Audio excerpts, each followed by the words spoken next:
twitching, and they're just like, it's like they're tweaking out, you know what I mean? Like, and they're just in their sleep, they're just swiping.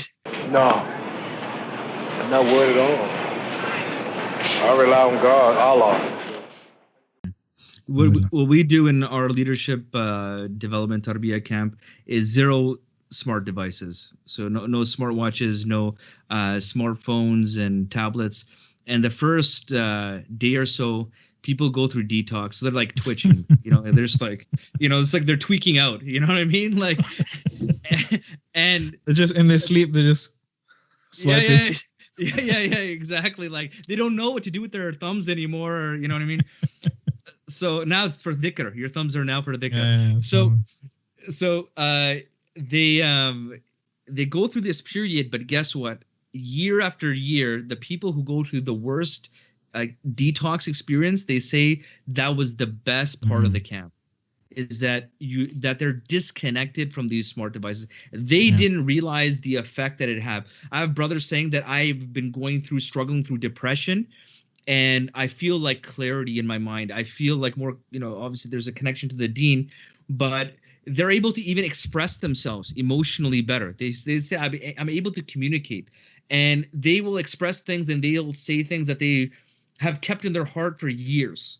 Like, it's just shocking, like big, full grown, big brother, just like breaking down in tears and just releasing that. And it goes to show how a lot of these things just like, cage you. They like shackle you from your heart, like expressing yourself, or you being able to like even think with clarity. Like, it's amazing how many of these distractions and these devices and they have their purpose and their function, but it has that counter effect as well. Like, there is a harm that you have to be aware of. You know what I mean? Like, for example, if you were to operate any type of tool, they give you the safety, like if you're, if you're a roughneck, you're working out on the oil rigs, they're going to tell you, hey, this is the safety of all these devices, because it has a function. It can do things, but it can also harm you. But we don't get that training necessarily, or a lot of times we aren't able to provide ourselves in situations where we can be free of that. It's more dangerous than, power tools.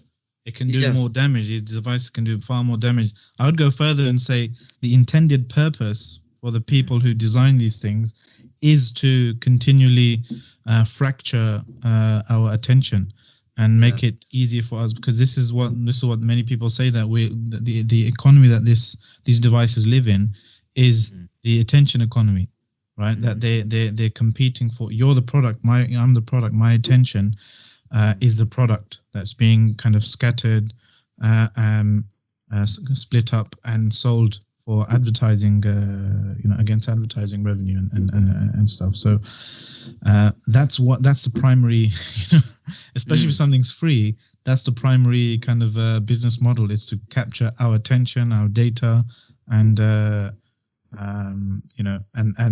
social media kind of aspect, and that we regard as the main thing. That's usually the secondary or tertiary kind of aim of these products. Yeah, I one of the things I remember talking to one of the brothers in a halaqah, I said, that there are so many points of data now that they're recorded about you. Obviously, there's we know, because of a lot of things that Snowden revealed, that there's a lot of spying that goes on, even from a governmental level. And so this brother told me, this is how, subhanAllah, subjugated sometimes you become mentally, like you've mentally enslaved yourself. The brother's like, well, I don't mind. I have nothing to hide. You know what I mean?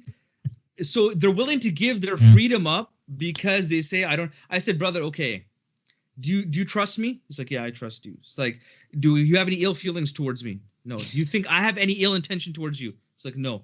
I'm like, brother, do you mind then if you give me your phone and I can just scroll through your emails right now? It's like, no, man. Why would I do that? It's like, no, because it's right.